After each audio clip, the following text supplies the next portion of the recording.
Laymen's evangelical fellowship స్థాపకులు కీర్తిశేషులైన దానియేలు గారు 1961 సంవత్సరం మార్చి 18వ తేదీన చేసిన ప్రసంగం.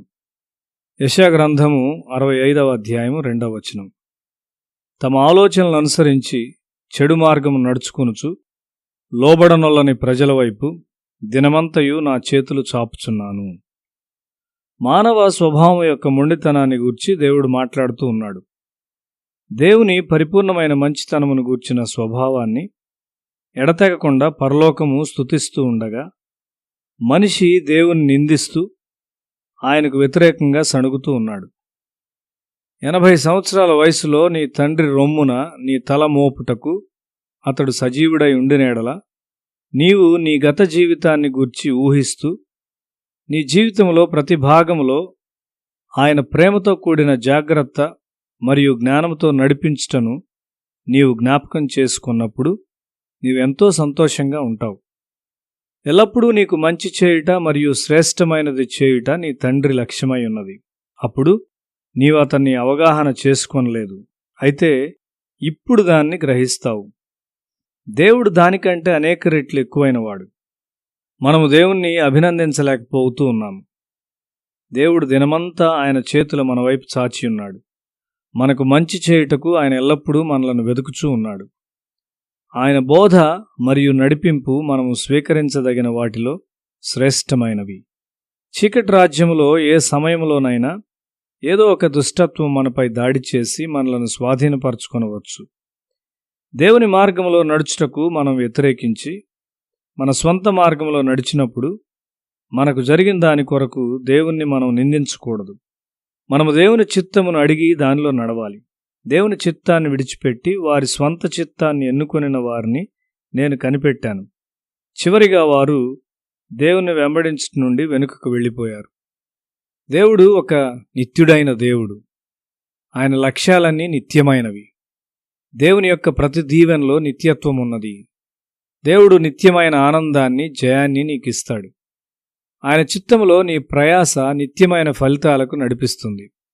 ఆయన చిత్తము నీవు చేసినప్పుడు దేవుడు ఎల్లప్పుడూ నీతో ఉంటాడు. వారు వృధాగా ప్రయాసపడరు అని దేవుడు యెషయా 65:23 వచనంలో చెప్తూ ఉన్నాడు. మనమంతా కలిసి పనిచేయుచున్నాం. మన మధ్య అపార్థములు ఉండకూడదు. నాయకులు దేవుని చిత్తమును తెలుసుకుంటకు దేవుని ముందు వణుకుచు మోకాళ్లపై కనిపెట్టి వేచియుండి దాన్ని తెలుసుకున్నప్పుడు వారు ప్రేమతో దాన్ని తీసుకుని వెళ్ళువారై ఉండాలి. యవనస్తులైన మీరు మీ ఆలోచనలలో, మీ జీవితాల్లో నిత్యత్వం కొరకైన విత్తనాలు విత్తుచున్నారని మీరు తెలుసుకొనవలసి ఉన్నారు. సాధు సుందర్ సింగ్ శాశ్వతమైన నిత్యమైన విషయాలను వెదికాడు. అతనిలో సంకోచములు లేవు.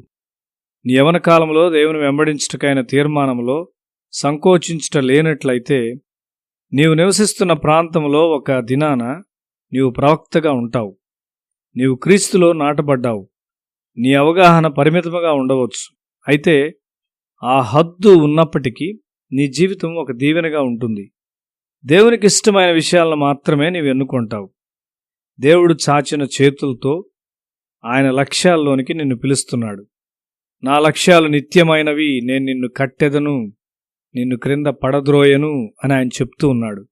ఈ లోకంలో నీవు జీవించున్న సమయంలో ఉద్యమం కొరకు నీవు దోహదం చేయవలసి ఉన్నావు. 1942 సంవత్సరం వేసవి కాలమందు 2వ ప్రపంచ యుద్ధంలో మద్రాసు జపాను వారి దాడిచే భయపెట్టబడినప్పుడు మద్రాసు అపాయంలో ఉండింది. పాఠశాలలు మూసివేయబడినవి. చాలామంది ప్రజలు పట్టణాన్ని విడిచి తూర్పు తీర ప్రాంతాలకు తరలివెళ్లారు. మా నగరము నిర్మానుష్యంగా కనిపించింది. వీధులన్నీ ఖాళీ చేయబడ్డాయి. చాలామంది మమ్మను త్వరగా వెళ్ళిపోమ్మని చెప్పారు. మేము దేవుని చిత్తమును తెలుసుకొనగోరాము. నగరమును విడిచిపెట్టవలనా లేదా? మేము దేవుని సన్నిధిలో వేచి ఉండగా ఇర్మియా గ్రంథము 42వ అధ్యాయం 10వ వచనం ద్వారా, మీరు తొందరపడక ఈ దేశంలో కాపురమున్న ఎడల పడగొట్టక నేను మిమ్మల్ని స్థాపింతును, పెళ్లగింపక నాటెదను అని ఆయన మాతో మాట్లాడారు. తరువాత దేవుడు మా నగరాన్ని గూర్చి, దాని ప్రమాద స్థితిని గూర్చి మాతో మాట్లాడారు. యెషయా గ్రంథము 37వ అధ్యాయం 33 నుండి 35 వచనాల్లో, కాబట్టి అష్షూరు రాజును గూర్చి యెహోవా సెలవిచ్చుందేమనగా, అతడి పట్టణంలోనికి రాడు. దానిమీద ఒక బాణమైనా ప్రయోగింపడు, ఒక కేడుమనైనా దానికి కనుబరచడు, దాని ఎదుట ముట్టడి దిబ్బ కట్టడు. ఈ పట్టణం లోపలికి రాక తాను వచ్చిన మార్గమునే అతడు తిరిగిపోవును. ఇదే యెహోవా వాక్కు. నా నిమిత్తమును నా సేవకుడైన దావీదు నిమిత్తమును నేను ఈ పట్టణమును కాపాడి రక్షించుదును. మా పిల్లల ముందు సుదీర్ఘ వేసవి సెలవు దినములున్నాయి. సువార్తను బోధించుటకు మరియు ప్రార్థనలో గడుపుటకు అది మాకు ఒక మంచి సమయం. మా నగరము భద్రముగా ఉన్నదని మా పిల్లలు వచ్చి వారి పాఠశాలకు వెళుదురని మాకు తెలియను. నీవు లోకమునకు చెందినవాడవు కాదు. దేవుడు నీతో మాట్లాడుటకు నడిపించుటకు నీవు ఆయన్ని అనుమతించాలి. ప్రజల ద్వారా నీవు నడిపించబడకూడదు. దానియేలునకు చాలా భారమైన పరిపాలన బాధ్యత ఉన్నదని గుర్తుంచుకో.